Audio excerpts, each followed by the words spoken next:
Komisioni Qendror i Zgjedhjeve është i gatshëm që teknikisht tani të bëjë shpalljen e rezultateve përfundimtare. Duhet të presim nëse do të ketë ankesa në orën 12, është përmbyllur procesi i rinumërimit të gjitha vendvotimeve, 185 është, për të cilat ka marrë vendim Komisioni Qendror i Zgjedhjeve që të rinumërohen. Komisioni Qendror i Zgjedhjeve është i gatshëm që teknikisht tani të bëjë shpalljen e rezultateve përfundimtare të zgjedhjeve të 7 qershorit, por siç e kemi shpjeguar edhe më herët, duhet të presim nëse do të ketë ankesa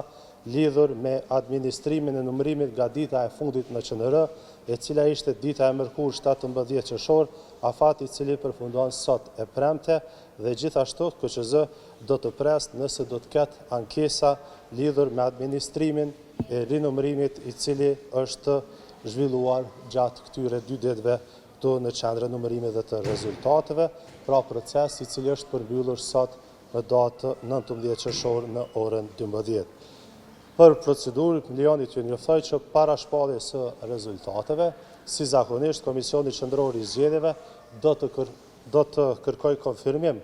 nga paneli zgjedhor për ankesa dhe parashtresa, nëse ka ndonjë ankesë e cila është në shqyrtim. Afati i fundit për të parashtruar ankesa për administrimin nga dita e sotme, pra nga dita e fundit, është 48 orë, pra duke e llogaritur nga ora 12 e ditës së sotme e premte. Se a do të ndikoj kjo në kohën e shpalljes së rezultateve përfundimtare, unë për momentin nuk mund të jam ndonjë përgjigje,